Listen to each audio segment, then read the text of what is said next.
तो दोस्तों Hunter killer नाम की एक मूवी हमें देखने को मिली थी तकरीबन 2018 में। इसी का दूसरा पार्ट यानी हंटर किलर 2 हमें अपकमिंग देखने को मिलने वाली है। तो इसी मूवी के बारे में आज पूरी जानकारी आपको बताएगी, पिछले पार्ट के बॉक्स ऑफिस कलेक्शन के बारे में, नई मूवी के अपडेट के बारे में, यानी टोटली पूरी जानकारी इस फ्रेंचाइजी के ऊपर रहने वाली है। तो वीडियो को करते हैं स्टार्ट, वीडियो को कर दीजिएगा like.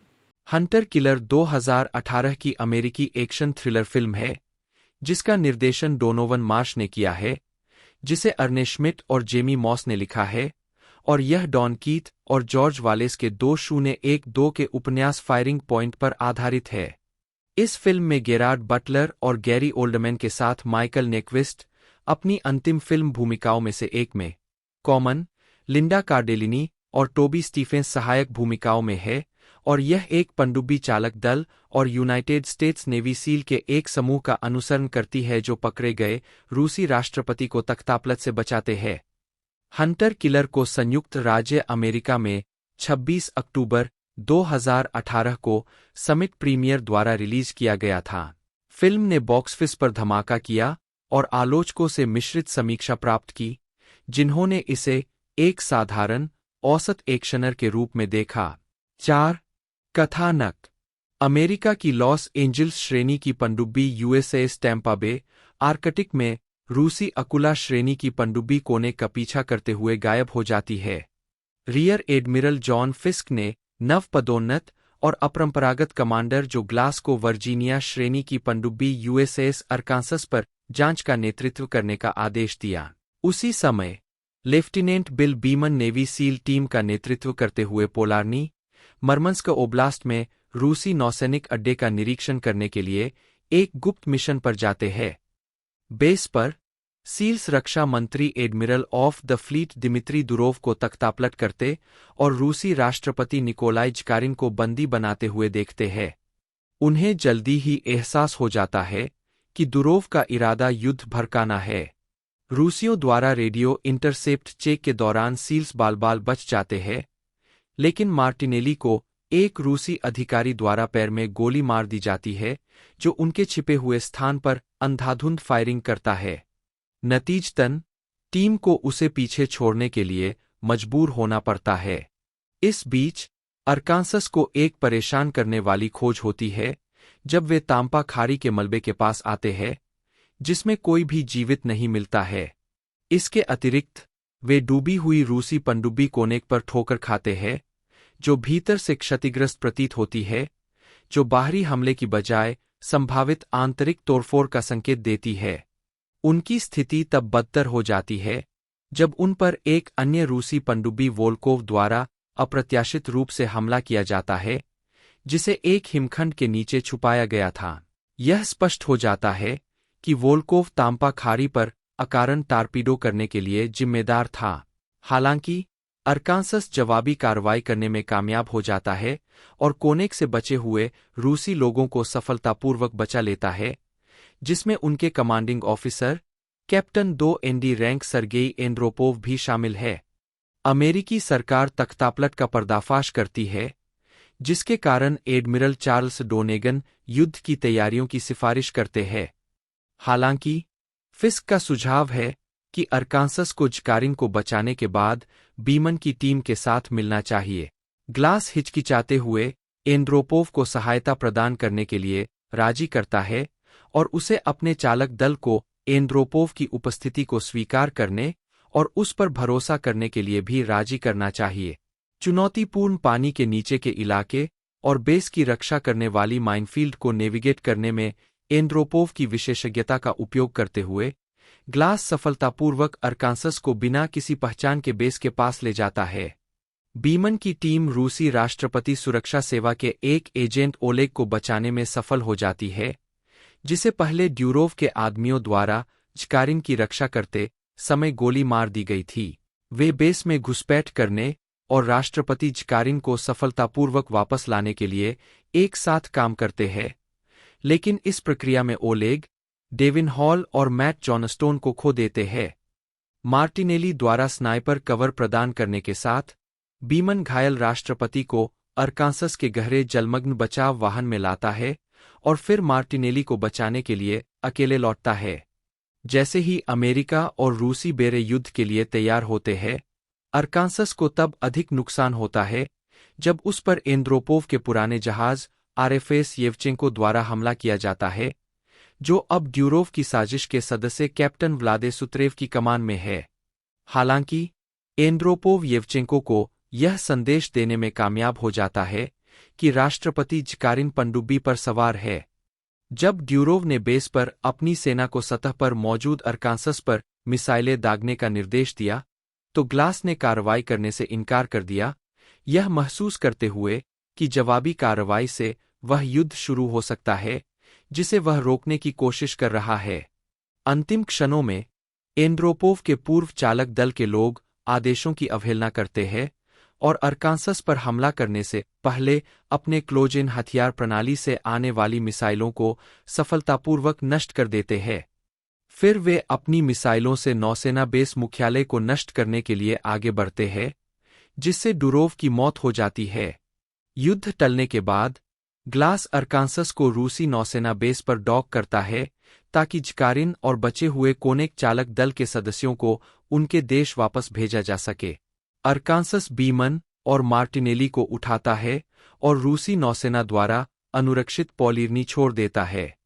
रालना Gerard Butler, captain Joe Glass USS Arkansas, Gary Oldman CJCS Charles Donnegan, RADM John Fisk के रूप में Common, Michael Nyqvist captain Andropov RFS Konek, Linda Cardellini, Jane Norquist राष्ट्रीय सुरक्षा एजेंसी, सीओबी वेलाच यूएसएस अरकनसास के रूप में David Gyasi, Jimenez के रूप में Gabriel Chavarria DSRV pilot USS Arkansas, Ryan McPartlin Matt Johnstone US navy SEAL, Carter MacIntyre XO Bryan Edwards USS Arkansas, जेन Holtz Paul Martinelli अमेरिकी नौसेना SEAL, Taylor John Smith Belford sonar तकनीक USS Arkansas, Michael Trucco Devin Hall अमेरिकी नौसेना SEAL, Michael Gore admiral Dmitri Durov रक्षा मंत्री, Alexander डियाचेंको राष्ट्रपति जकारिन के रूप में, त्रेतियाक के रूप में इगोर जिजिकिन रूसी विशेष बल, ओलेग राष्ट्रपति सुरक्षा के रूप में यूरी कोलोकोल्निकोव, कैप्टन व्लाडे सुत्रेव आरएफएस येवचेंको के रूप में इलिया वोलोक, कैरोलीन गुडॉल राष्ट्रपति डोवर के रूप में, टोबी स्टीफंस बिल बीमन अमेरिकी नौसेना seal, Christopher Goh navigator park USS Arkansas. उत्पादन रिलेटिविटी मीडिया ने सबसे पहले 2008 में अर्ने श्मिट द्वारा लिखित और फायरिंग पॉइंट उपन्यास से रूपांतरित स्पेक स्क्रिप्ट खरीदी थी। निर्देशन के लिए पियरे मोरेल से बातचीत की जा रही थी। 5 फरवरी 2011 में वैरायटी ने बताया कि फिलिप नोयस को फिल्म का निर्देशन करने के लिए काम पर रखा गया था। जॉन कोल्वेनबाक और जेमी मॉस ने स्क्रिप्ट को फिर से लिखा। बाद के पुनर्लेखन ने नोयस को निर्देशन के लिए आकर्षित किया। 6 उत्पादन वर्ष के अंत में शुरू होने वाला था। इससे पहले कि नोयस ने इस परियोजना को छोड़ दिया, अन्य फिल्मों के बीच समानताओं का हवाला देते हुए जिन्हें उन्होंने पहले निर्देशित किया था और अबव सस्पिशन जैसी फिल्मों पर चले गए। 7 बाद में एंटोनी फुकुआ को उनकी जगह लेने के लिए काम पर रखा गया और रिलीज की तारीख 21 दिसंबर 2012 तय की गई। 9 फुकुआ और बटलर ने बाद में ओलंपस हैज फॉलन पर काम करने के लिए प्रोडक्शन छोड़ दिया और फिल्म विकास नरक में रही क्योंकि मैकजी और स्टीवन क्वाल जैसे निर्देशकों ने फिल्म को पास कर दिया। 10-11 जेरार्ड बटलर अंततः फिल्म में वापस आ गए क्योंकि मार्टिन कैंपबेल को निर्देशन के लिए चुना गया था। कॉमन और बिली बॉब थॉर्नटन को कलाकारों में जोड़ा गया और पीटर क्रेग ने बिना श्रेय के पुनर्लेखन प्रदान किया। 12 नवंबर 2015 को यह घोषणा की गई कि फिल्म के निर्माताओं के बीच एक सौदा हुआ था कि रिलेटिविटी, नील एच. मोरित्स और टोबी जाफ की ओरिजिनल फिल्म अब मिलेनियम फिल्म्स के साथ फिल्म का निर्माण करेगी, जो सहवित्त पोषण और वितरण भी करेगी। 3 मार्च 2016 को यह घोषणा की गई कि डोनोवन मार्श फिल्म का निर्देशन करेंगे और जेरार्ड बटलर और गैरी ओल्डमैन अभिनय करेंगे। ओरिजिनल फिल्म के नील एच. मोरित्ज और Toby Jaffe Butler, Tooley Productions के टकर टूली, एलन सीगल और मिलेनियम के Mark Gill, John Thompson, Matt O'Toole और लेस वेल्डन के साथ फिल्म का निर्माण करेंगे। 23 जून 2016 को टेलर जॉन स्मिथ को पनडुब्बी पर एक सोनार आदमी की भूमिका निभाने के लिए फिल्म में लिया गया था। 6 जुलाई 2016 को गैब्रियल चावरिया अमेरिकी पनडुब्बी पर एक नेवी सील की भूमिका निभाने के लिए फिल्म में शामिल हुए।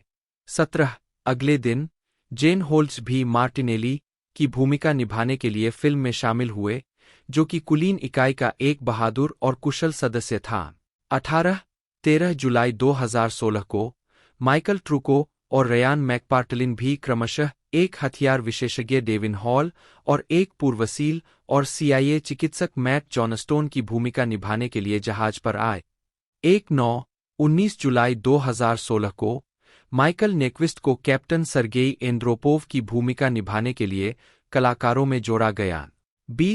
21 जुलाई 2016 को डेविड ग्यासी पनडुब्बी USS ओमाहा के नाव के प्रमुख की भूमिका निभाने के लिए फिल्म में शामिल।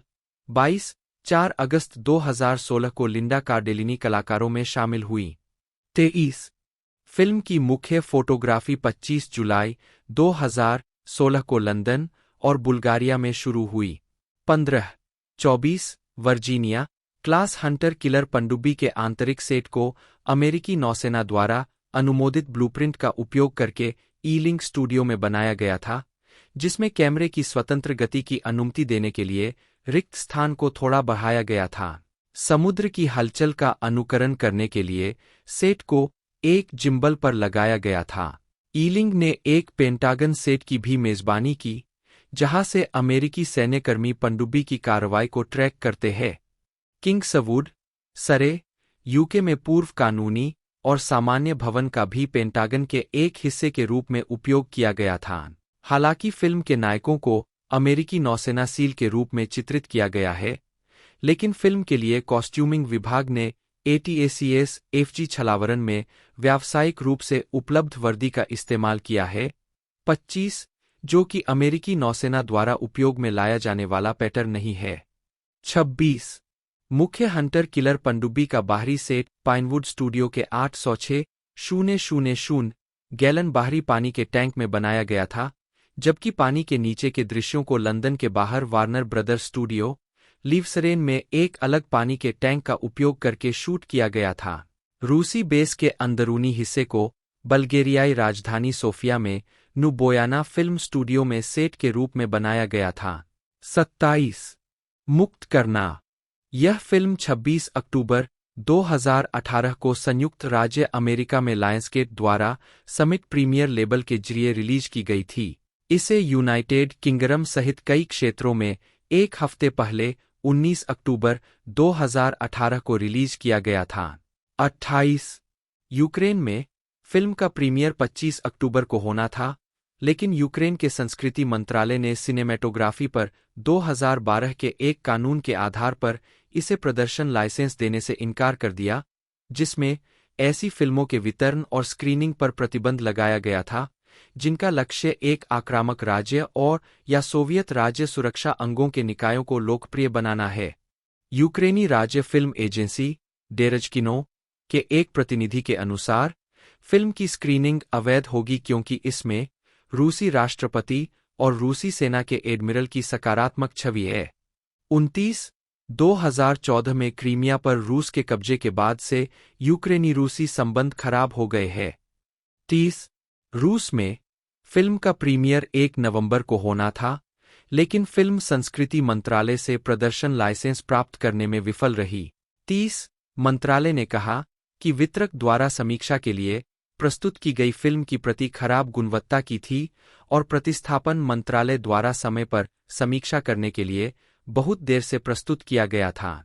30 होम मीडिया हंटर किलर को 15 जनवरी 2019 को डिजिटल पर और 29 जनवरी 2019 को अल्ट्रा HD ब्लूरे और डीवीडी पर लायंसगेट होम एंटरटेनमेंट द्वारा रिलीज किया गया था। 31 स्वागत बॉक्स ऑफिस हंटर किलर ने संयुक्त राज्य अमेरिका और कनाडा में $15.8 मिलियन और अन्य क्षेत्रों में $15.9 मिलियन की कमाई की, जिससे दुनिया भर में कुल $31.7 मिलियन की कमाई हुई। 2-3 संयुक्त राज्य अमेरिका और कनाडा में हंटर किलर को इंडिविजिबल और जॉनी इंग्लिश स्ट्राइक्स अगेन के साथ रिलीज किया गया था और इसके शुरुआती सप्ताहांत में 2720 सिनेमाघरों से $9 मिलियन की कमाई होने का अनुमान था। 32 फिल्म ने अपने पहले दिन $2.6 मिलियन कमाए, जिसमें गुरुवार रात के पूर्वावलोकन से $4,20,000 शामिल थे। 33 यह $6.7 मिलियन से शुरू हुई, बॉक्स ऑफिस पर 5वें स्थान पर रही और 2012 में प्लेइंग फॉर कीप्स $5.8 मिलियन के बाद बटलर के लिए सबसे खराब शुरुआत थी। एक फिल्म ने अपने दूसरे सप्ताहांत में $3.5 मिलियन कमाए, जो 9वें स्थान पर आ गई। 34 आलोचनात्मक प्रतिक्रिया रॉटन टोमाटोज पर 114 समीक्षाओं के आधार पर फिल्म को 37% की स्वीकृति रेटिंग मिली है, जिसका औसत स्कोर 4.7/10 है। वेबसाइट की आलोचनात्मक सहमति कहती है, अपनी कहानी में पनडुब्बी की तरह ही हंटर किलर भी धुंधले एक्शन की गहराई में आगे बढ़ता है, एक ऐसे क्षेत्र में एक औपचारिक पाठ्यक्रम का अनुसरण करता है जिसे पहले भी कई बार दर्शाया जा चुका है। 35 मेटाक्रिटिक पर 28 आलोचकों के आधार पर फिल्म को 100 में से 43 का भारित औसत स्कोर मिला है, जो मिश्रित या औसत समीक्षा दर्शाता है। 36 सिनेमास्कोर द्वारा सर्वेक्षण किए गए दर्शकों ने फिल्म को A+ से F पैमाने पर का औसत ग्रेड दिया, जबकि पोस्टरट्रैक ने बताया कि फिल्म देखने वालों ने इसे 5 में से 4 स्टार दिए। एक vulture.com के बिल्गे एबिरी ने लिखा, हंटर किलर मौलिकता के लिए कोई पुरस्कार नहीं जीतेगा, लेकिन यह उस बेशर्मी के लिए कुछ पुरस्कार जीत सकता है जिसके साथ यह क्लिच पर क्लिच डालता है। मूल रूप से यह Crimson Tide, Lone Survivor, Under Siege और ओलंपस हैज फॉलन का रूसी संस्करण है, जिसमें थोड़ा जियोस्टॉर्म भी शामिल है। इनमें से कम 3 फिल्में बहुत अच्छी है, इसलिए कुल मिलाकर गणित फिल्म के पक्ष में काम करता है। 37 टोरंटो के नाव के नॉर्मन विल्नर ने मार्श पर जॉन मैकटियर्न की द हंट फॉर रेड अक्टूबर की नकल करने का आरोप लगाया और कहा कि सैन्य चीजों के लिए निरंतर आंदोलन और गहरी श्रद्धा सीधे क्लैसी की प्लेबुक से ली गई है, लेकिन इसे मानवीय बनाने के लिए कोई जैक रयान चरित्र नहीं है। नील एच. मोरिच, जन्म 6 जून 1959, एक अमेरिकी फिल्म निर्माता और ओरिजिनल फिल्म के संस्थापक है। उन्होंने 70 से ज्यादा बड़ी मोशन पिक्चर्स का निर्माण किया है, जिन्होंने 2021 तक दुनिया भर में कुल $12 बिलियन से ज्यादा की कमाई की है। उन्हें fast and furious franchise, jump street और सोनिक द हेजहॉग फिल्मों के साथ-साथ टेलीविजन सीरीज प्रिजन ब्रेक और एमी नॉमिनेटेड द बॉयज के लिए जाना जाता है। उनकी शुरुआती फिल्मों में आई know what you did last summer, urban legend और क्रूएल इंटेंशन शामिल है। जिंदगी नील एच. मोरिच का जन्म लॉस एंजिल्स, कैलिफोर्निया में मिल्टन मोरिच और बारबरा नी लेविन के घर हुआ था। उनके दादा जोसेफ मोरिच पिट्सबर्ग में मूवी थिएटर के मालिक थे और अमेरिकन इंटरनेशनल पिक्चर्स AIP में शुरुआती निवेशक थे। मिल्टन मोरिच का जन्म पिट्सबर्ग में हुआ था और 8 साल की उम्र में रूमेटिक बुखार से बीमार पड़ने के बाद वे कैलिफोर्निया चले गए, जब उनके डॉक्टर ने परिवार को बेहतर जलवायु वाले स्थान पर जाने का सुझाव दिया। वे AIP में मार्केटिंग के प्रमुख थे और बाद में कैलिफोर्निया, नेवादा के national association of theatre owners के CEO और अध्यक्ष बने। मोरिच एक यहूदी परिवार से है। 2, 3, 4, 5 मोरिच वेस्टवुड में पलेब्रे और UCLA से स्नातक हुए, जहां उन्होंने सेमेस्टर 8C कार्यक्रम में भाग लिया। जब वे वापस आए, तो उन्होंने कई बैकपैक दिए जो चीनी छात्रों के बीच लोकप्रिय थे। बैकपैक्स के लिए उनके पास इतने सारे अनुरोध थे कि उन्होंने और उनके एक दोस्त ने ताइवान से पर्स और बैग आयात करने वाली एक कंपनी शुरू की। उन्होंने कंपनी को एक निवेशक को बेच दिया और स्कूल लौट आए। 3. उन्होंने 1985 में यूनिवर्सिटी ऑफ सदर्न कैलिफोर्निया के स्कूल ऑफ सिनेमा टेलीविजन में पीटर स्टार्क प्रोड्यूसिंग प्रोग्राम से मास्टर डिग्री हासिल की। वह स्कूल के पूर्व छात्र विकास परिषद के सदस्य है। 2021 तक मोरिच की शादी को 20 साल हो चुके हैं और उनके 2 बच्चे हैं, जिनकी उम्र 19 और 16 साल है। आजीविका।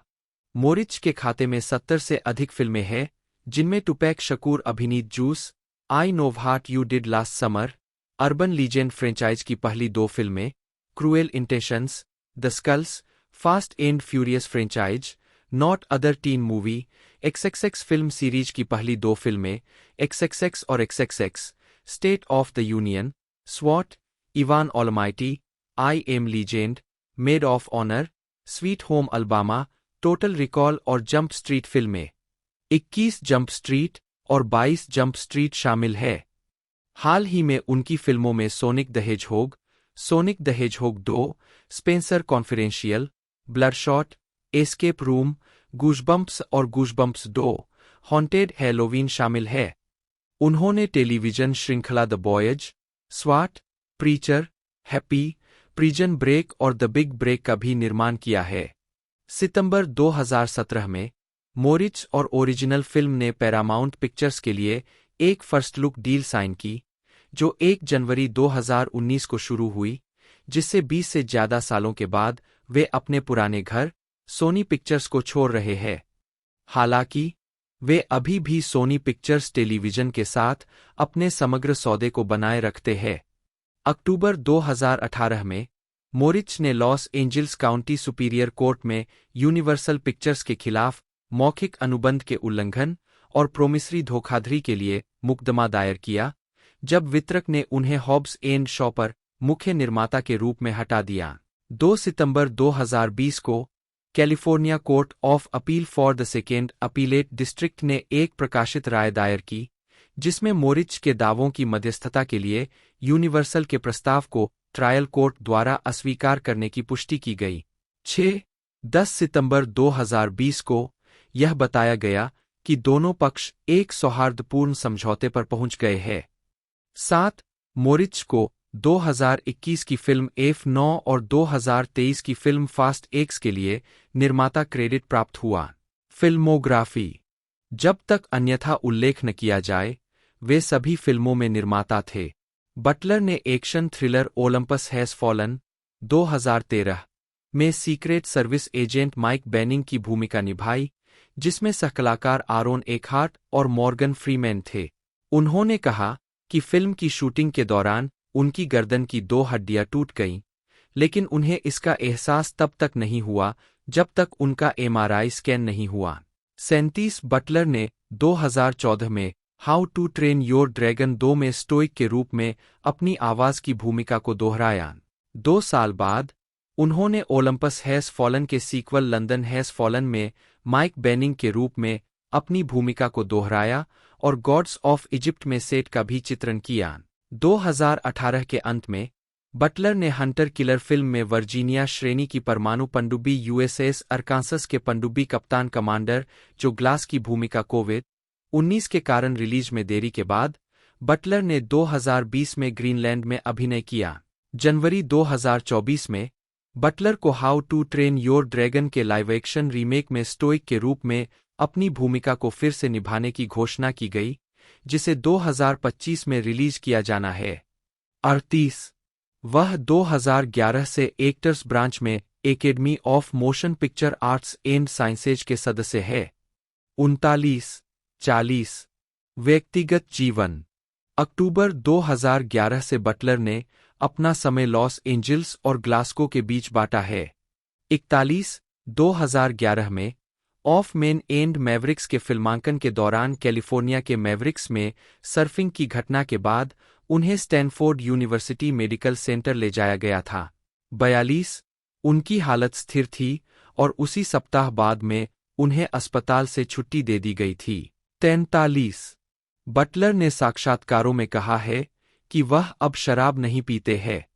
44 फरवरी 2012 में यह घोषणा की गई कि उन्होंने एक पुनर्वास सुविधा में दर्द निवारक दवाओं के दुरुपयोग के लिए उपचार का एक कोर्स पूरा कर लिया है।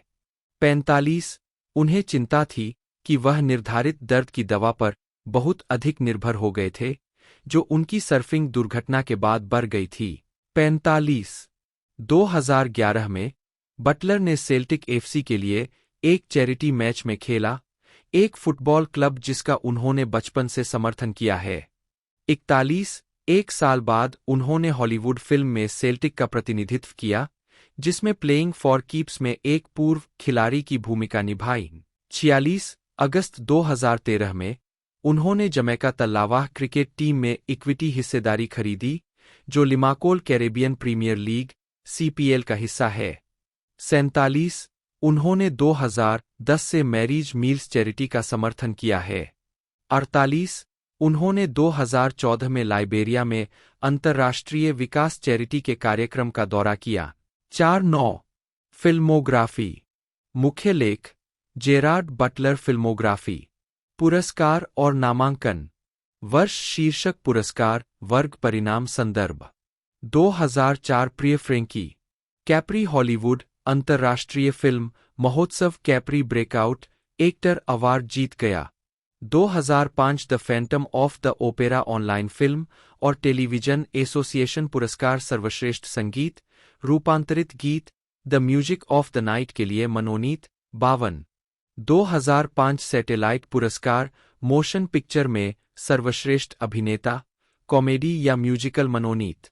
2007 300 गोल्डन श्मोस पुरस्कार वर्ष का सर्वश्रेष्ठ प्रदर्शन मनोनीत। 2007 MTV movie plus TV award सर्वश्रेष्ठ पुरुष प्रदर्शन मनोनीत। सर्वश्रेष्ठ लड़ाई।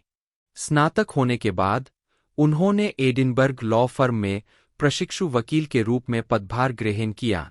हालांकि वे देर रात तक शराब पीते रहे और अक्सर काम से चूक गए।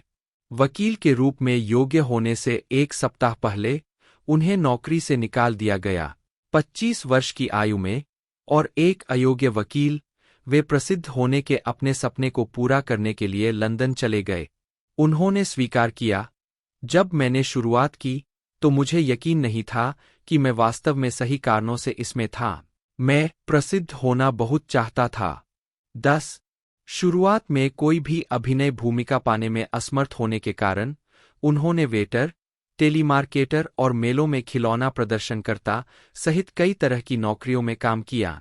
लंदन में वह स्कॉटिश यूथ थिएटर में अपने किशोरावस्था के दिनों के एक पुराने दोस्त से मिले, जो अब लंदन के कास्टिंग डायरेक्टर थे। उस समय वह उसका प्रेमी और उसका सहायक था। वह उसे स्टीवन बर्कॉफ के नाटक कोरियोलेनस के ऑडिशन के लिए ले गई।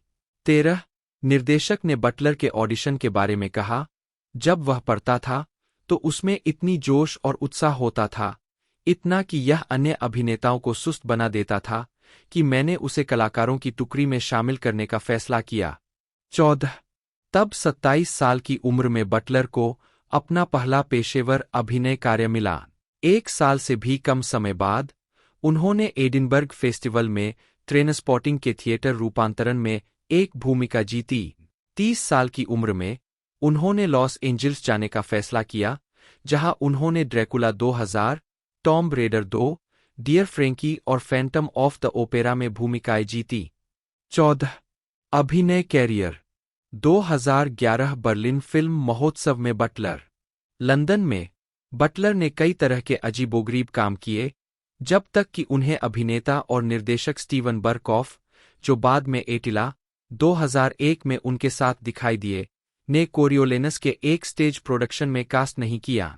उन्हें ट्रेनस्पॉटिंग के स्टेज रूपांतरण में इवान मैकग्रेगर के किरदार रेंटन के रूप में कास्ट किया गया, वही नाटक जिसने उन्हें अभिनेता बनने के लिए प्रेरित किया था। 16 उनकी फिल्मी शुरुआत मिसेस ब्राउन 1997 में बिली कोनोली के किरदार के छोटे भाई के रूप में हुई थी। 17 उनका फिल्मी करियर छोटी भूमिकाओं के साथ जारी रहा। पहले James Bond film Tomorrow Never Dies 1997। 16 और फिर रसेल मुल्काही की टेल ऑफ द ममी 1998। 2000 में बटलर को 2 सफल भूमिकाओं में कास्ट किया गया। पहली अमेरिकी टीवी मिनी सीरीज अट्टिला 2001 में अट्टिला द हुन थी। फिल्म के निर्माता इस भूमिका के लिए किसी जाने-माने अभिनेता को चाहते थे, लेकिन अंततः बटलर को चुना गया। 18 उन्हें ड्रैकुला 2000 में ड्रैकुला के रूप में कास्ट किया गया। 19 इसके बाद वह रेन ऑफ फायर 2002, 20 में क्रीडी और Lara Croft, Tomb Raider, the cradle of life 2003 में टेरी शेरिडन के रूप में एंजेलिना जोली के साथ दिखाई दिए। माइकल क्रिक्टन के उपन्यास टाइमलाइन 2003 के बड़े पर्दे पर रूपांतरण में आंद्रे मारे की भूमिका में। 21 बटलर ने एक पुरातत्वविद की भूमिका निभाई, जिसे एक सहयोगी को बचाने के लिए छात्रों की एक टीम के साथ समय में वापस भेजा गया था। 2003 में निर्देशक Joel Schumacher film the Phantom of the opera के लिए प्रमुख कास्टिंग पर फैसला कर रहे थे, जो इसी नाम के एंड्रयू लॉयड वेबर संगीत का एक फिल्म रूपांतरण था, और बटलर के बारे में सोचा, जिसे उन्होंने पहले फिल्म ड्रैकुला 2000 में देखा था, शीर्षक चरित्र को निभाने के लिए। बटलर 22 इसके बाद उन्होंने शूमाकर के साथ अभिनय का ऑडिशन दिया और लॉयड वेबर के साथ गायन का ऑडिशन दिया, दोनों ही उनके प्रदर्शन से प्रभावित हुए। 23 फिल्म और बटलर के प्रदर्शन को मिश्रित समीक्षा मिली। हालांकि बटलर को सर्वश्रेष्ठ अभिनेता के लिए सैटेलाइट पुरस्कार के लिए नामांकित किया गया था। उद्धरण वांछित इसके बाद की अन्य परियोजनाओं में Dear Frankie 2005, The Game of Their Lives 2005 और बियोवुल्फ एंड ग्रेंडल 2005 शामिल है। 24 2006 में उन्होंने वार्नर ब्रदर्स प्रोडक्शन 300 में स्पार्टन किंग लियोनिडस के रूप में अभिनय किया, जिसे अक्सर उनकी सफल भूमिका के रूप में वर्णित किया जाता है। 25 बटलर, जिन्होंने कहा कि वह फिल्म में वास्तव में मजबूत दिखना चाहते थे, फिल्म की शूटिंग से पहले 4 महीने तक उच्च तीव्रता वाले वर्कआउट के साथ प्रशिक्षित हुए। 26 2007 में वे पियर्स ब्रॉसन और मारिया बेलो के साथ बटरफ्लाई ऑन ए व्हील में दिखाई दिए, जो नेटवर्क टीवी पर शैटर्ड शीर्षक के तहत प्रसारित हुआ। 27 और romantic comedy PS. I Love You में हिलेरी स्वेंक के साथ। 28 2008 में वे निम्स आइलैंड और रॉक एंड रोला में दिखाई दिए। 30 2010 में उन्होंने जेनिफर एनिस्टन के साथ action comedy The Bounty Hunter में अभिनय किया। 31 और 2010 की animated film How to Train Your Dragon में स्टोइक द वेस्ट के रूप में आवाज अभिनय किया। 32 2013 में बटलर 15 और 16 अक्टूबर 2010 को स्पार्टन किंग लियोनिडस के रूप में उनकी भूमिका की लोकप्रियता और मिशिगन स्टेट यूनिवर्सिटी में एथलेटिक कार्यक्रमों के दौरान उनकी पंक्तियों के उपयोग के कारण वे उनके मिडनाइट मैडनेस और होमकमिंग अमेरिकन फुटबॉल गेम में अतिथि थे।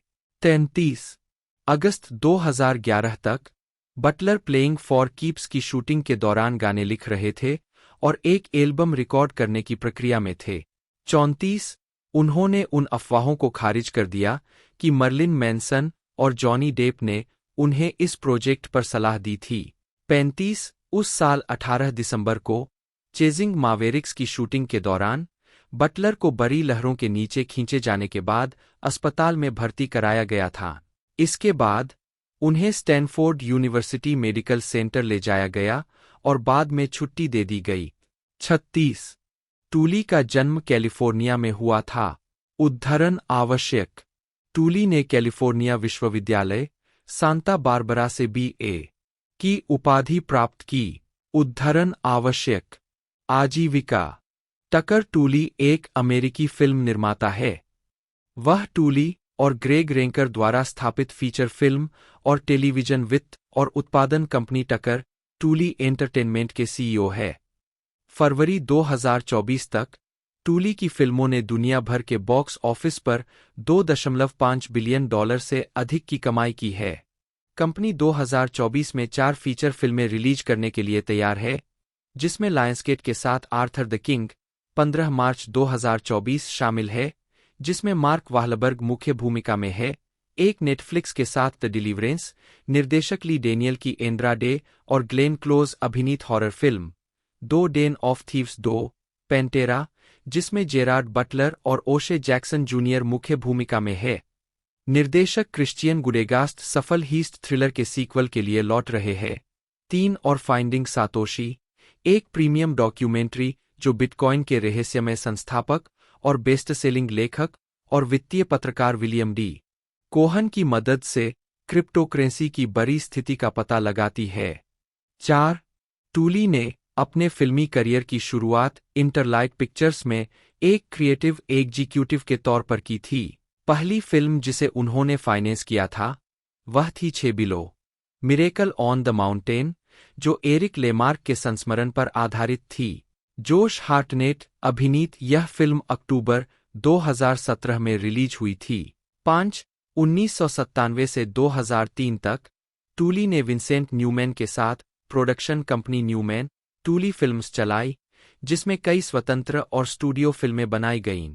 उद्धरण वांछित, उन्होंने 2003 में टूली प्रोडक्शंस की स्थापना की, जहां वे सभी फिल्म विकास और निर्माण के रचनात्मक और वित्तीय पहलुओं की देखरेख करते हैं। 2007 में टूली रिलेटिविटी स्टूडियो में वर्ल्ड वाइड प्रोडक्शन के अध्यक्ष के रूप में रिलेटिविटी में शामिल हो गए, जहां उन्होंने ओवरचर फिल्म्स के विपणन और वितरण कार्यों के अधिग्रहण में भूमिका निभाई, जिससे रिलेटिविटी एक स्लेट फाइनेंसिंग इकाई से एक पूर्ण स्वतंत्र स्टूडियो में बदल गई। 6. 2011 में टूली को कंपनी के अध्यक्ष के रूप में पदोन्नत किया गया और वह दिन प्रतिदिन के कार्यों की देखरेख के लिए जिम्मेदार थे। 7. टूली के नेतृत्व में स्टूडियो ने कई ऑस्कर और गोल्डन ग्लोब नामांकन अर्जित किए और इसकी 3 रिलीज बॉक्स ऑफिस पर नंबर 1 पर खुली।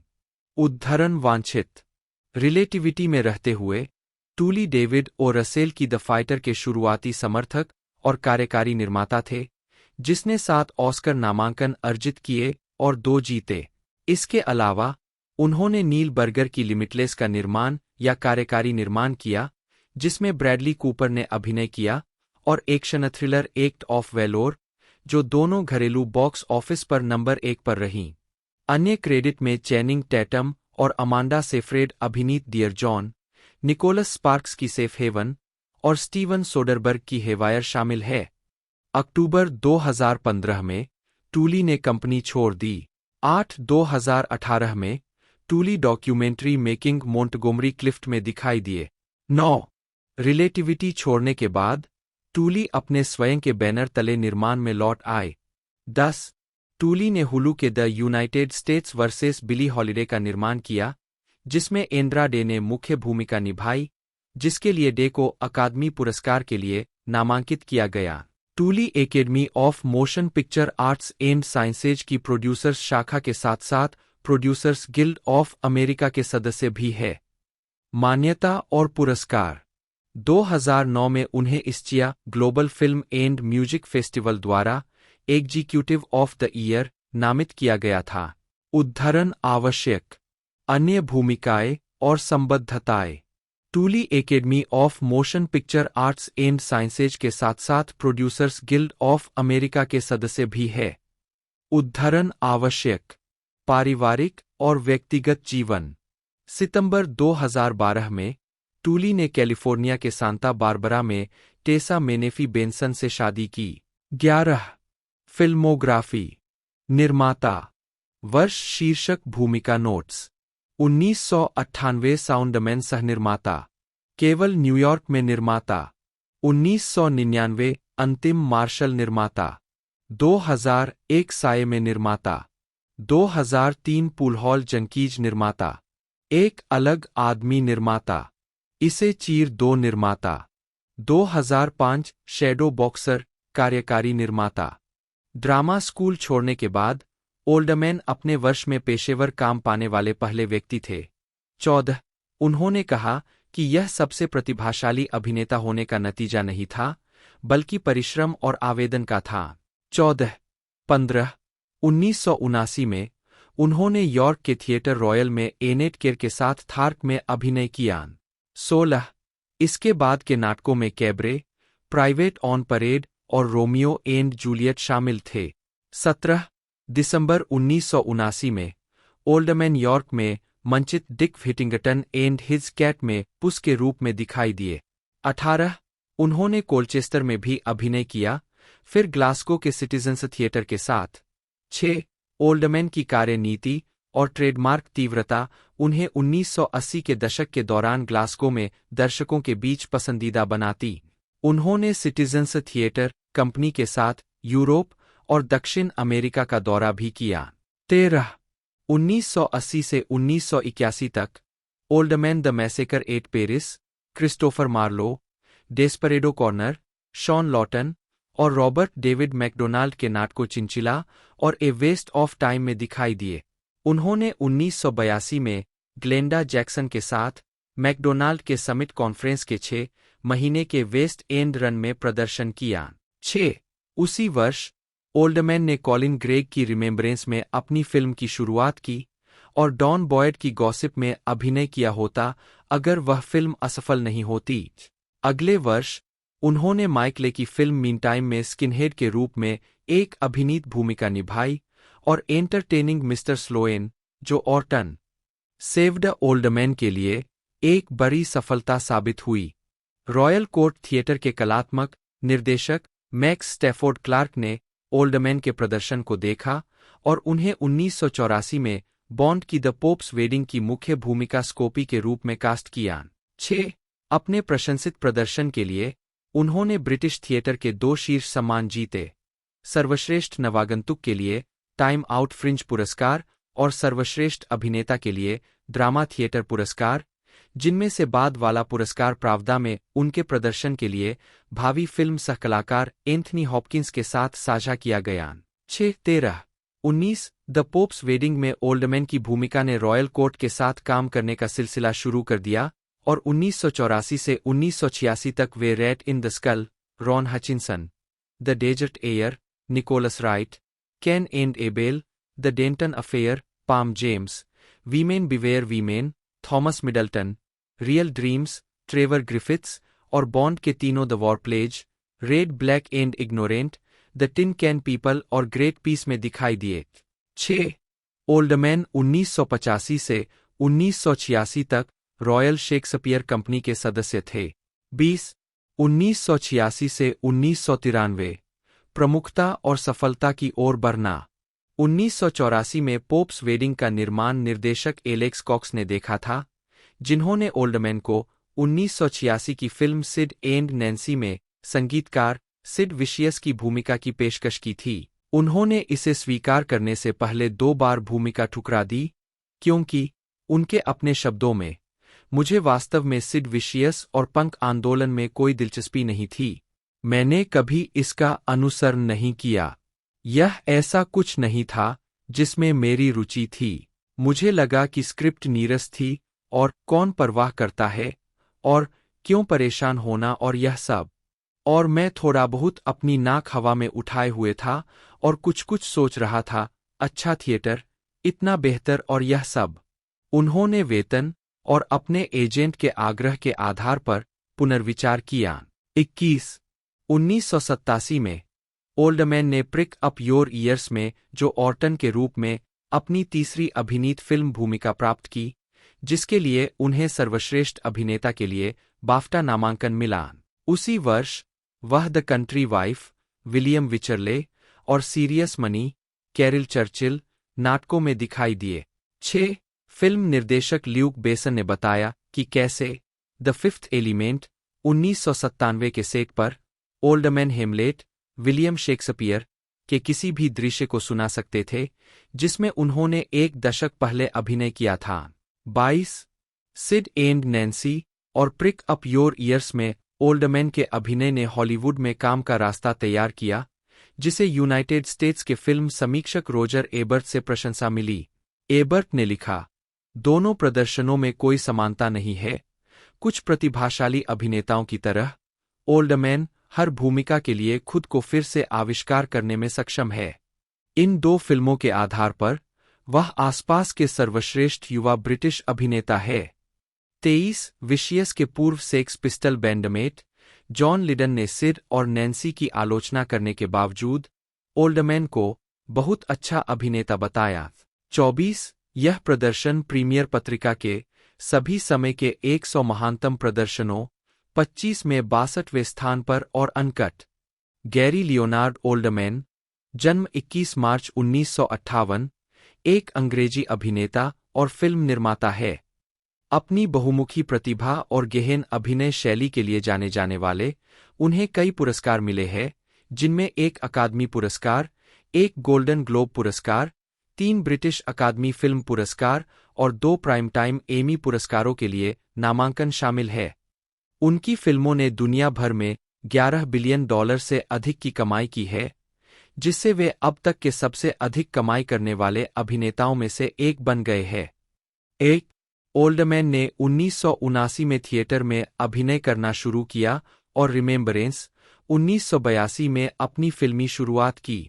वह लंदन के रॉयल कोर्ट में दिखाई दिए और रॉयल शेक्सपियर कंपनी के सदस्य थे, जिसमें कैबरे, रोमियो और Juliet, Entertaining Mr Sloane, Saved, The Country Wife और हैमलेट शामिल है।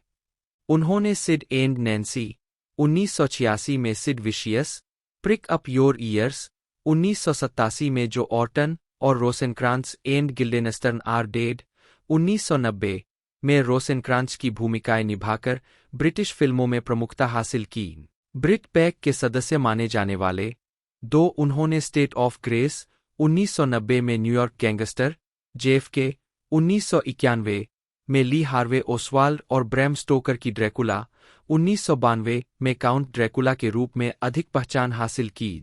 ओल्डमैन ने True romance 1993, Leon, The Professional 1994, The fifth element 1997, Air Force 1 1997 और द कंटेंडर 2000 में खलनायक की भूमिकाएं निभाईं।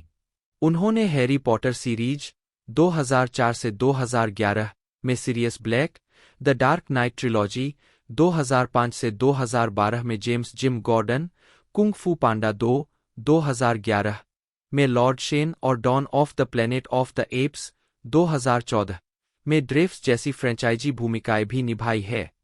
उन्होंने ऐतिहासिक ड्रामा डार्केस्ट ओवर 2017 में विंस्टन चर्चिल की भूमिका के लिए सर्वश्रेष्ठ अभिनेता का अकादमी पुरस्कार जीता। उन्हें thriller tinker tailor soldier spy 2011 में, जॉर्ज स्माइली और ड्रामा मैनक 2020 में हरमन जे.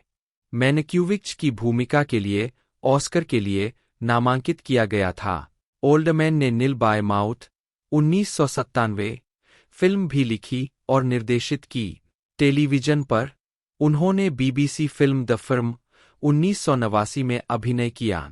2022 से उन्होंने Apple TV plus thriller series slow horse में ब्रिटिश जासूस जैक्सन लैम्ब की भूमिका निभाई है, जिसके लिए उन्हें ड्रामा सीरीज में उत्कृष्ट लीड एक्टर के लिए प्राइम टाइम एमी अवार्ड के लिए नामांकित किया गया था। उन्होंने 2001 में NBC सिटकॉम फ्रेंड्स में एक गंभीर अभिनेता के रूप में अपनी अतिथि भूमिका के लिए एमी नामांकित भी अर्जित किया। उन्होंने David Bowie, Guns N Roses और एनी लेनोक्स के संगीत वीडियो में भी अभिनय किया है। प्रारंभिक जीवन और शिक्षा। गैरी लियोनार्ड ओल्डमैन 3 का जन्म 21 मार्च 1958 को न्यू क्रॉस, लंदन में हुआ था। 4-5 लियोनार्ड बर्थरम ओल्डमैन 1921 से 1985 के बेटे, एक पूर्व नाविक जो वेल्डर के रूप में भी काम करते थे, और कैथलीन नीचेरिटॉन 1919 से 2018। 6 उन्होंने कहा कि उनके पिता एक शराबी थे जिन्होंने परिवार छोड़ दिया था जब ओल्डमैन 7 साल का था।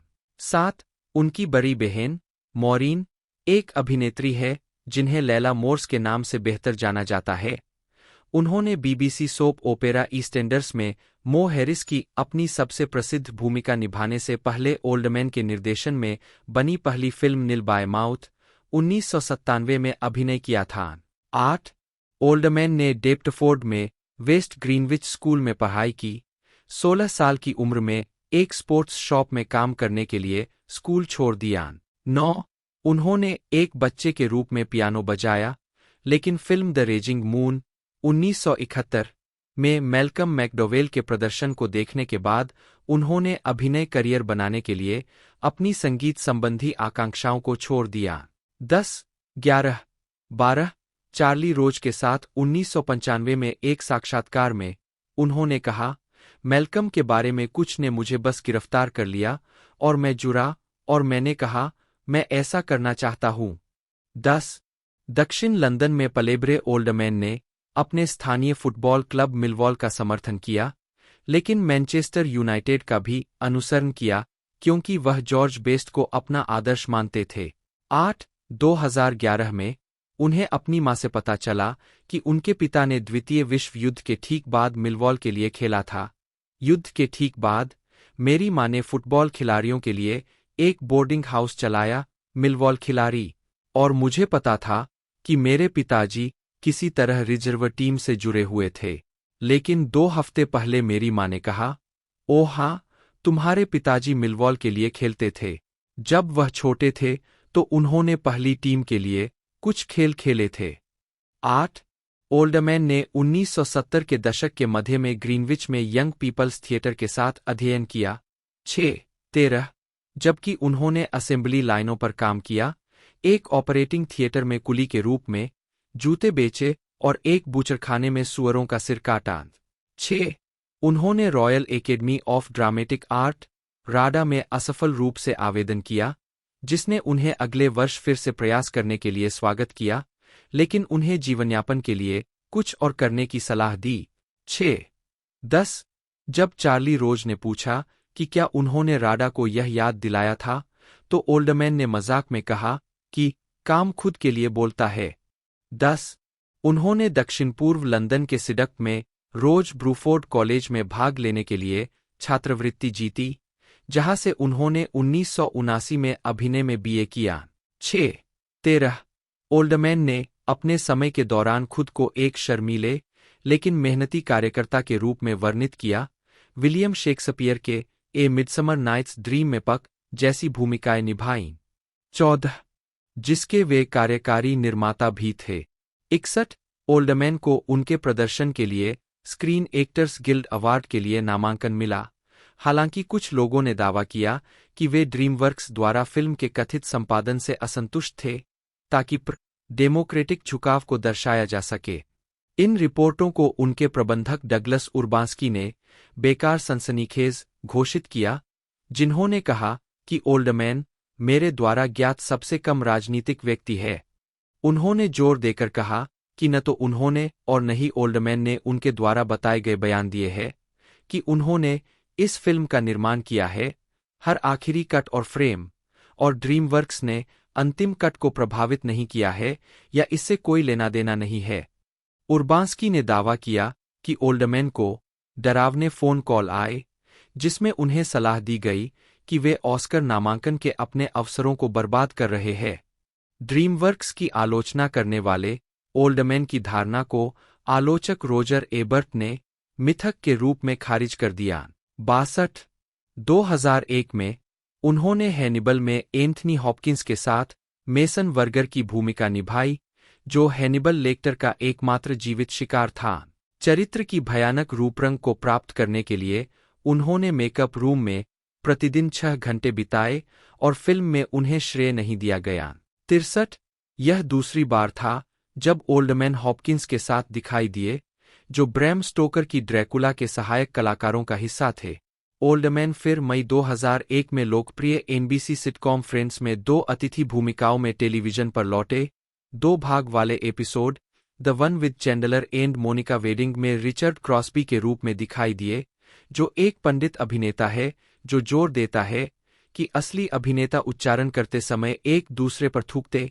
64 अपने प्रदर्शन के लिए उन्होंने कॉमेडी सीरीज में उत्कृष्ट अतिथि अभिनेता के लिए प्राइम टाइम एमी पुरस्कार जीता, जिसमें फ्रेजियर 2001 में अपनी भूमिका के लिए डेरेक जैकोबी से हार गए।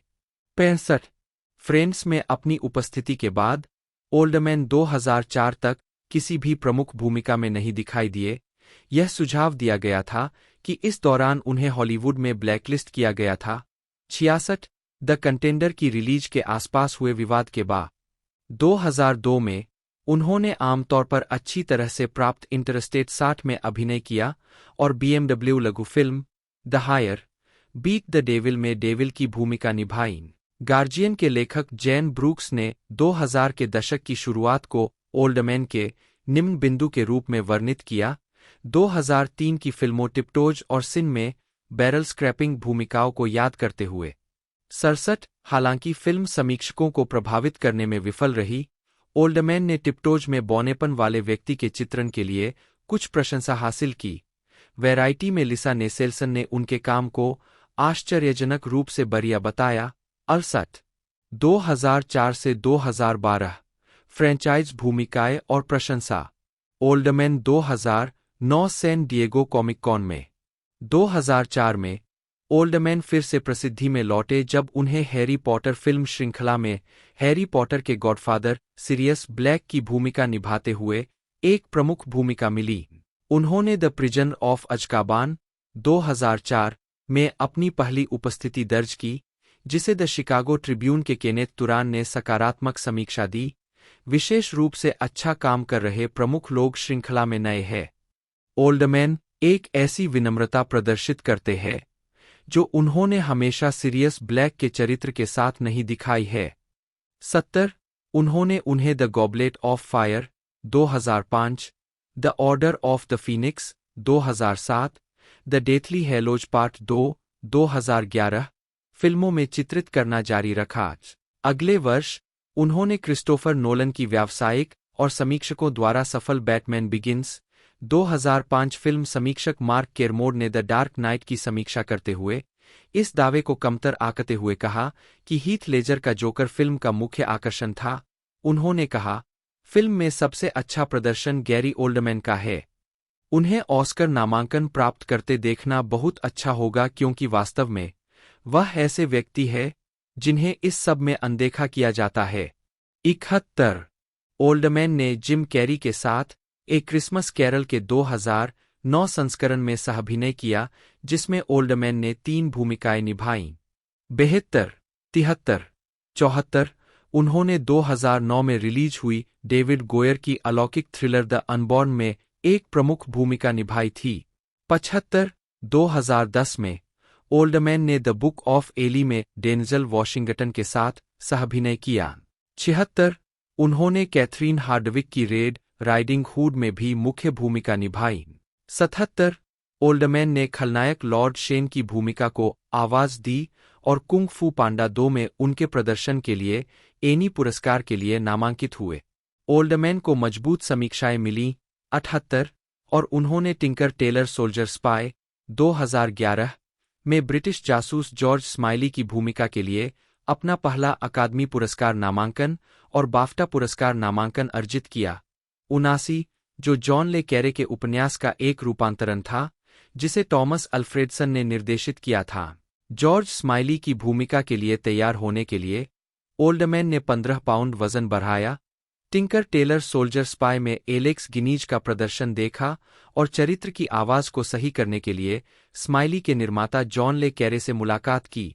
30 2012 में ओल्डमैन ने जॉन हिलकोट की लॉलेस में टॉम हार्डी, शिया लाबियॉफ, गाय पियर्स और जेसिका चेस्टेन के साथ एक बड़े हिटिंग डकैत फ्लॉयड बैनर की भूमिका निभाई।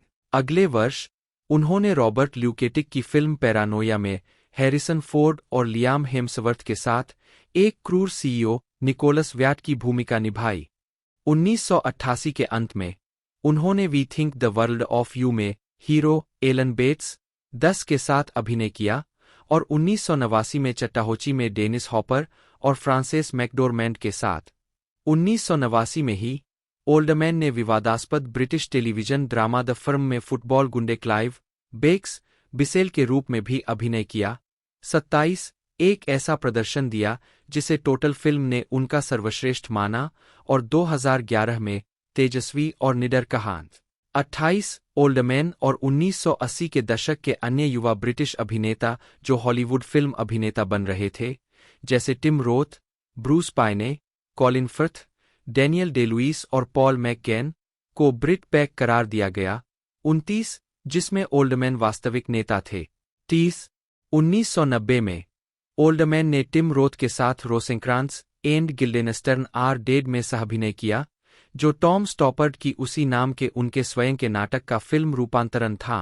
टोटल फिल्म ने ओल्डमैन के चरित्र को शानदार कॉमेडी टाइमिंग और पिच परफेक्ट लाइन डिलीवरी का एक धमाका कहते हुए फिल्म की प्रशंसा की। 31 इसके बाद उन्होंने स्टेट ऑफ ग्रेस 1990 में सीन पेन और एड हैरिस के साथ अभिनय किया। रोजर एबर्ट ने ओल्डमैन के काम को हाईलाइट बताया। 32 और जेनेट मसलिन ने उनके काम को अभूतपूर्व बताया। 33 उन्हें उस वर्ष की एडवर्ड सिजरहैंड्स में मुख्य भूमिका की पेशकश की गई थी, लेकिन उन्होंने इसे ठुकरा दिया। 34 ओल्डमैन 1990 के दशक की शुरुआत में संयुक्त राज्य अमेरिका चले गए, जहां वे तब से रह रहे हैं। 35 1991 में उन्होंने वेल्श कवि डायलन थॉमस पर एक बायोपिक डायलन थॉमस का फिल्मांकन शुरू किया, जिसमें उनकी तत्कालीन पत्नी उमा थुरमन ने कैटलिन थॉमस की भूमिका निभाई। फिल्मांकन शुरू होने के तुरंत बाद उत्पादन बंद हो गया। 36 बाद में 1991 में ओल्डमैन ने अपनी पहली यूएस ब्लॉकबस्टर में अभिनय किया। ओलिवर स्टोन की जेएफके में ली हार्वे ओसवाल्ड की भूमिका निभाई। ओल्डमैन के अनुसार स्क्रिप्ट में ओसवाल्ड के बारे में बहुत कम लिखा गया था। स्टोन ने उन्हें कई हवाई जहाज के टिकट, संपर्कों की एक सूची दी और उन्हें अपना खुद का शोध करने के लिए कहा। 37 ओल्डमैन ने भूमिका की तैयारी के लिए ओसवाल्ड की पत्नी मरीना और उनकी 2 बेटियों से मुलाकात की। 38 उन्होंने 1992 की नियोनोयर थ्रिलर फाइनल एनालिसिस 1992 में उन्होंने फ्रांसिस फोर्ड कोपोला की रोमांस हॉरर ब्रैम स्टोकर की ड्रैकुला में काउंट ड्रैकुला की भूमिका निभाई। ब्रैम स्टोकर के 1897 के उपन्यास का व्यावसायिक रूप से सफल फिल्म रूपांतरण 40 यह दुनिया भर में बॉक्स ऑफिस पर सफल रही। ओल्डमैन के प्रदर्शन को academy of science fiction, fantasy and horror films द्वारा 1992 के सर्वश्रेष्ठ पुरुष प्रदर्शन के रूप में मान्यता दी गई, जिसने ओल्डमैन को अपना सर्वश्रेष्ठ अभिनेता पुरस्कार दिया। 41 उन्होंने 1993 के कान फिल्म समारोह में जूरी के सदस्य के रूप में काम किया। 42 ओल्डमैन खलनायकों के एक लोकप्रिय चित्रकार बन गए। 19 उन्होंने टोनी स्कॉट निर्देशित, क्वेंटिन टारनटिनो लिखित true romance 1993। 43 murder in the first 1995 में एक क्रूर jail warden, the fifth element 1997 में भविष्यवादी कॉर्पोरेट तानाशाह जीन बैप्टिस्ट एमेनुएल जॉर्ग और व्यावसायिक रूप से सफल लेकिन आलोचकों द्वारा निंदित लॉस्ट इन स्पेस 1998 में डॉ. Zachary Smith, spider Smith. Quentin Tarantino की पल्प फिक्शन 1994 में 2 भूमिकाओं के लिए उन पर विचार किया गया था, लेकिन दोनों ही नहीं बनी। टारनटिनो ने ओल्डमैन को gangster Jules Winnfield, Samuel L. Jackson द्वारा अभिनीत के रूप में देखा। 44 जबकि ट्राइस्टार के अधिकारियों ने उन्हें ड्रग डीलर लांस एरिक स्टोल्ट्स द्वारा अभिनीत के लिए अनुशंसित किया। 45 46 1994 से 2003 स्थापित अभिनेता। ओल्डमैन 2000 में 1994 की लियोन द प्रोफेशनल में उन्होंने भ्रष्ट डीए अधिकारी नॉर्मन स्टेंसफील्ड की भूमिका निभाई, जिसे तब से कई प्रकाशनों द्वारा सर्वश्रेष्ठ खलनायकों में से एक। 47 48 49 50 51 52 53 और सिनेमा में सबसे भ्रष्ट पुलिस 54 55 56 के रूप में नामित किया गया है। उन्होंने द स्कारलेट लेटर 1995 में आर्थर डिम्सरेल के रूप में अभिनय किया। ओल्डमैन ने विभिन्न लहजे को भी चित्रित किया। ट्रांसिल्वेनियन काउंट ड्रैकुला के साथ उन्होंने इमोर्टल बिलव्ड में जर्मन में जन्मे विनीत संगीतकार लुडविग वान बीथोवेन का समीक्षकों द्वारा प्रशंसित पाठ दिया। 57 और 1997 की ब्लॉकबस्टर एयर फोर्स 1 में रूसी आतंकवादी इगोर कोर्शुनोव की भूमिका निभाई।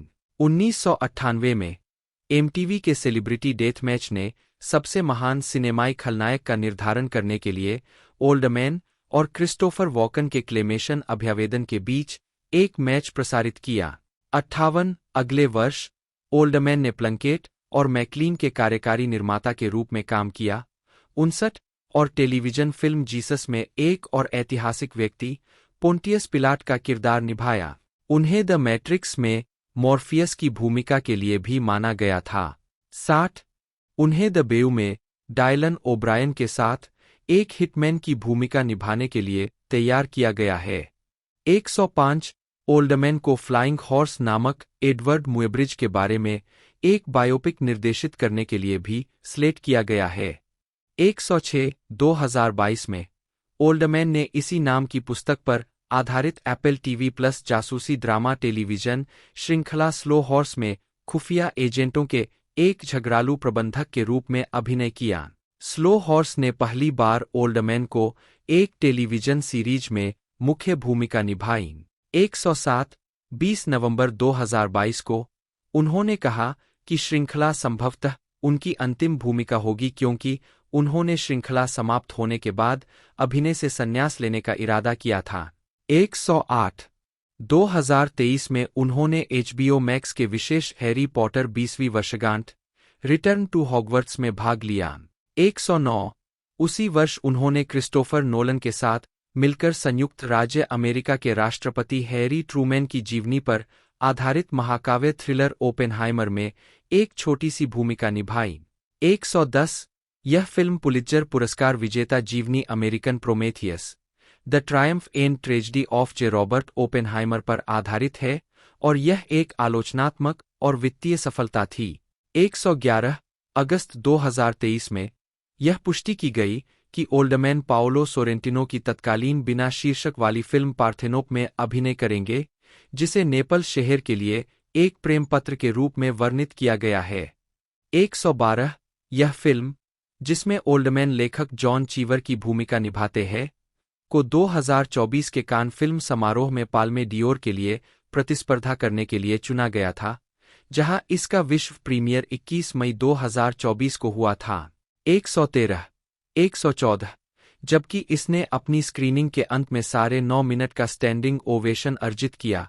115 फिल्म को कुल मिलाकर नकारात्मक आलोचनात्मक समीक्षा मिली।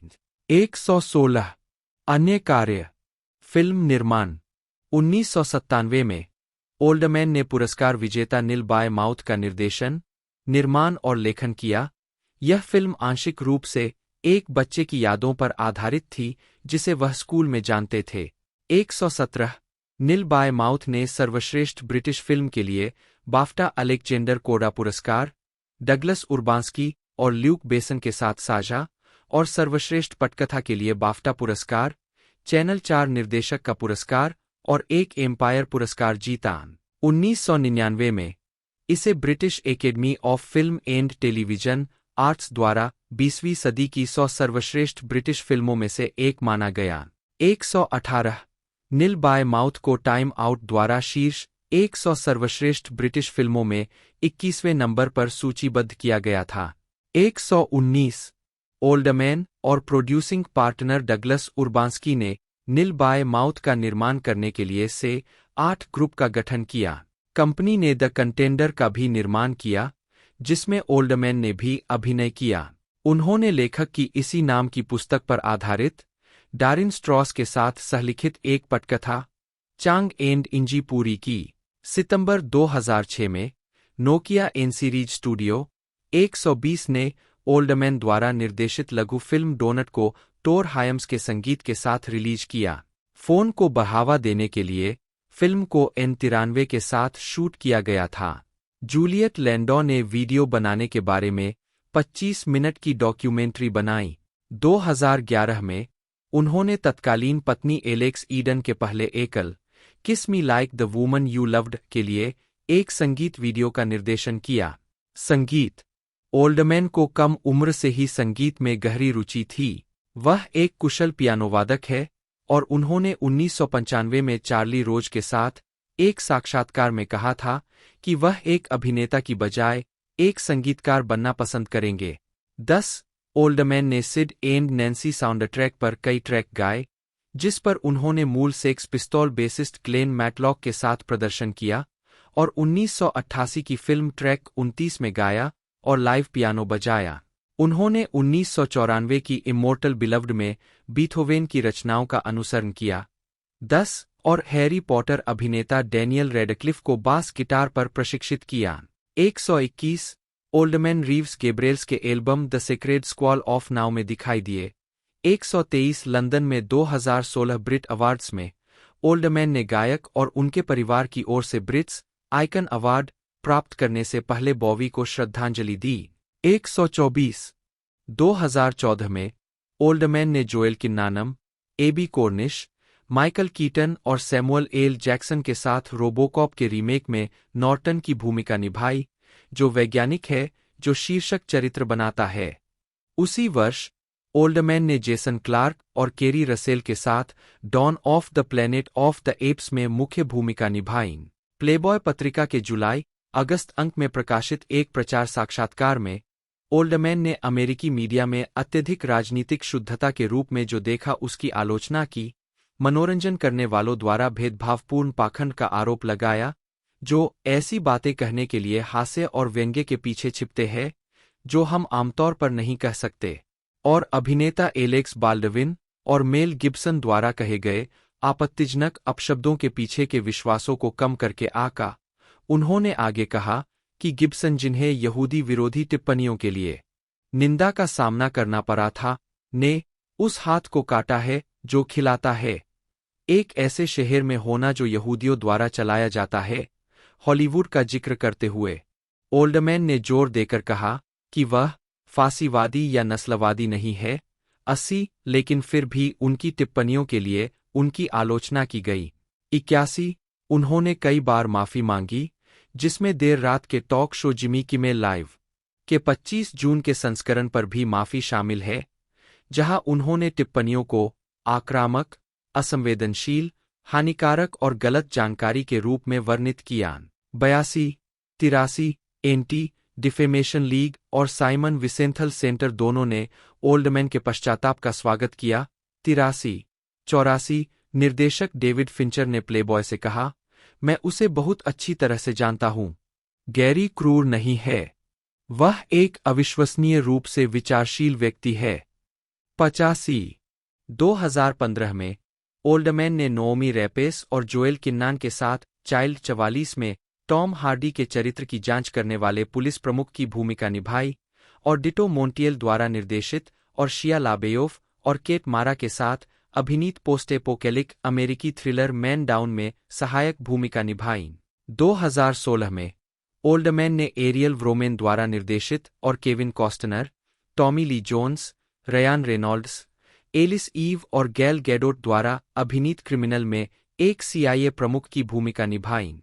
2017 में ओल्डमैन ने 3 फिल्म भूमिकाएं निभाईं। द स्पेस बिटवीन अस में एक अरबती उद्यमी, द हिटमैन बॉडीगार्ड में एक तानाशाह राष्ट्रपति, और जो राइट के युद्ध नाटक डार्केस्ट ऑवर में पूर्व ब्रिटिश प्रधानमंत्री विंस्टन चर्चिल के उनके चित्रण ने आलोचनात्मक प्रशंसा प्राप्त की। 86 युद्धकालीन प्रधानमंत्री में ओल्डमैन के परिवर्तन में मेकअप कुर्सी पर 200 घंटे, 14 पाउंड सिलिकॉन रबर और $20,000 मूल्य के क्यूबा के सिगार लगे, जिससे उन्हें निकोटीन विषाक्तता हो गई।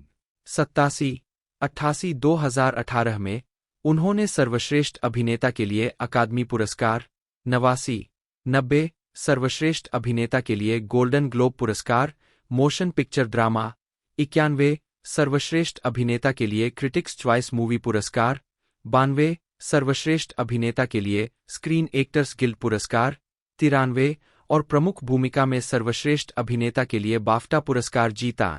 94 उनकी गोल्डन ग्लोब जीत इस बात के बावजूद हुई कि ओल्डमैन एक बार उस पुरस्कार के आलोचक रहे थे।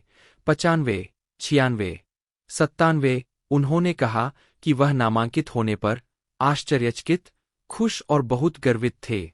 98 2018 में ऑस्कर के बाद अपनी पहली भूमिका में ओल्डमैन ने नेटफ्लिक्स की स्वतंत्र फिल्म ताऊ में एक दुष्ट कृत्रिम बुद्धिमत्ता की आवाज दी और जेरार्ड बटलर के साथ हंटर किलर में अभिनय किया।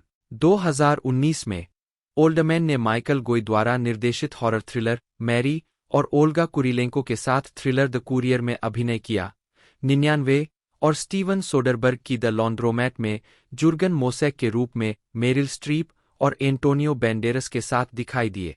100 2020 में ओल्डमैन ने डेविड फिंचर की जीवनी पर आधारित black and white Netflix movie Mank में सिटीजन केन के सहलेखक हरमन जे मैनकविच की भूमिका निभाई, जो कि मैनकविच द्वारा निर्देशक ऑर्सन वेल्स के साथ सिटीजन केन की स्क्रिप्ट के उतार-चढ़ाव भरे विकास का अनुसरण करता है।